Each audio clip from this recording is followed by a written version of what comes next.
Hai semua, Assalamualaikum. Jumpa kembali bersama aku, Retia Madiun. Di videoku kali ini, aku mau sharing pengalaman pertama aku yang tidak bisa terlupakan di rumah majikan ya. Yuk simak terus videonya, stay tune terus. Oke, aku akan sharing pengalaman pertama aku ketika aku masuk di Hong Kong atau ketika aku masuk di rumah majikan. Pengalaman yang tidak bisa aku lupakan yaitu aku tidak bisa bahasa Kantonis atau bahasa yang ada di Hong Kong ya.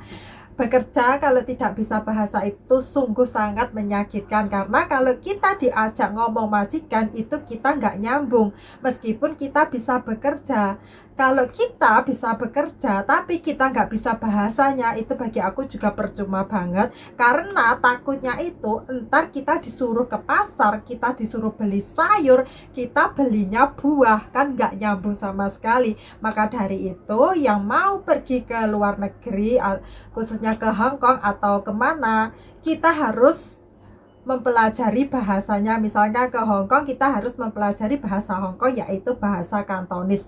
Jangan menyepelekan bahasa dasar-dasar Kantonis itu juga penting banget di sini, seperti makan, minum, ke pasar, ngepel, itu juga sangat penting karena itu sering digunakan di sini ya.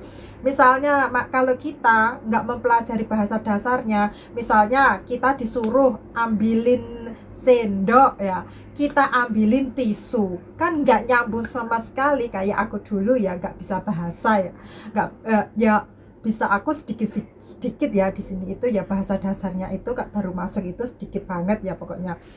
Tapi aku bisa bahasa Inggris dan majikan kan nggak bisa bahasa Inggris, karena aku dulu menyepelekan ya.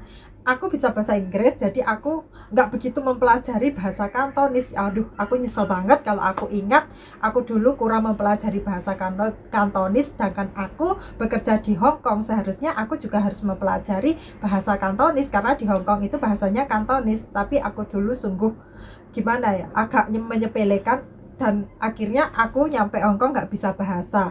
Dan yang paling aneh kalau nggak bisa bahasa itu diajak ngomong majikan ya, aku disuruh ambilin ambilin lap, aku ambilin ember, kan itu nggak nyambung sama sekali. Pokoknya kalau nggak bisa bahasa itu, kita itu gimana ya, agak agak kayak agak takut, nggak takut sih, pokoknya kayak gimana ya, kalau diajak ngomong itu kayak nggak nyambung gitu. Terus uh, kita masih mikir ini majikan ngomong apa, aku disuruh apain gitu ya kalau nggak bisa bahasa.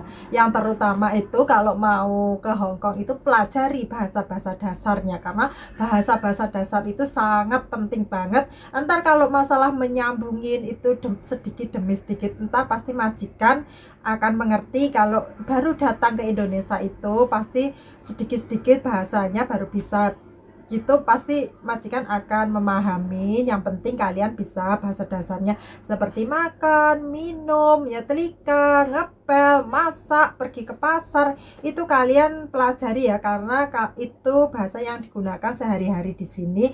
Jangan sampai kayak aku kesini itu pertama kali nggak bisa bahasa ya, terus terkena interminit karena nggak bisa bahasa, kan sayang banget ya, sedih banget. Baru datang Indonesia Raya nggak bisa bahasa, terkena interminit gara-gara nggak bisa komunikasi. Aduh, sedih banget aku dulu. Pokoknya jangan tiru langkah aku, kalian pemula yang mau pergi ke luar negeri, pelajari bahasa. Dan kalau untuk bekerja, pasti aku percaya semua bisa bekerja, karena di sini itu ya kerjaannya itu seperti kita bekerja di rumah kita masing-masing. Ya seperti di video aku yang sebelumnya itu udah aku sharing, kerjaanku di rumah majikan ya nyapu, ngepel, bersih-bersih, terus cuci baju, kan itu udah kita kerjakan setiap hari di rumah kita masing-masing ya. Kalau untuk kerjaan aku percaya kalian semua bisa ya. Tapi kalau untuk bahasa, bener jangan sepelekan. Kalau kalian sepelekan, kalian bisa-bisa ntar nyampe di Hong Kong itu akan menyesal ya. Menyesal karena apa? nggak bisa bahasa, terus kalian berpikir kenapa ya aku dulu di PT kok kurang mempelajari bahasa, karena di sini ya nggak bisa bahasa pun terkadang bisa kena interminate. Contohnya juga aku ya nggak bisa bahasa terkena interminate. Jadi menurut aku belajar bahasa uh, bahasa tujuan kita bekerja itu bagi aku penting banget ya, entah tujuan kita ke Singapura, ke Hong Kong, ke Taiwan, itu sangat penting banget mempelajari bahasa tujuan kita untuk bekerja ya. Dan yang bertujuan ke Hong Kong, aku saranin meskipun kalian udah bisa bahasa Taiwan, udah bisa bahasa Inggris, kalian kalau bisa tetap pelajari bahasa Hong Kong, yaitu bahasa Kantonis. Jangan menyepelekan bahasa Kantonis jika kalian ingin pergi ke Hong Kong, karena kalau di pasar itu kebanyakan orang berbicara bahasa Kantonis, yaitu bahasa Hong Kong. Kebanyakan di pasar itu jarang bisa bahasa Inggris ya. Kalau bahasa Mandarin, bahasa Taiwan itu kebanyakan masih ada yang bisa. Jadi sebaiknya sedikit demi sedikit bahasa-bahasa dasarnya itu, kalau untuk bahasa Kantonis itu kalian pelajarin ya. Kalau kalian mau ke Hong Kong, jangan sampai kayak aku baru datang di Hong Kong, masuk ke rumah majikan, nggak bisa bahasa, dan akhirnya bekerja 1 bulan mendapatkan interminate karena tidak bisa bahasa. Kan sedih banget, kita bekerja niatnya finish sampai 2 tahun kontrak ya. Kalau kita bekerja bisa sampai finish itu kan kita senang sekali, kita bisa membantu keuangan keluarga kita. Maka dari itu kalian semua harus memiliki semangat ya, yang ingin pergi ke luar negeri ya, semangat dan ingat pada tujuan utama kalian ke luar negeri itu apa ya. Jadi kalau kalian kurang semangat, kan biasanya semangatnya itu naik turun gitu ya. Kalau kalian kurang semangat, kalian harus ingat apa tujuan utama kalian, insya Allah kalian akan semangat ya. Ya udah, sharing aku mengenai tidak bisa bahasa Kantonis sampai di sini ya. Semoga bermanfaat buat kalian semua yang ingin ke luar negeri, dan semoga video aku bisa memotivasikan buat kalian semua yang ingin pergi ke luar negeri.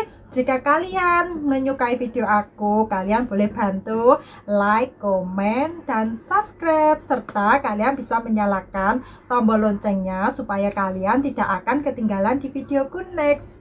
Dan jika kalian berkenan, kalian juga boleh bantu share video aku ke seluruh sosial media yang kalian punya. Oke, see you next video. Bye bye.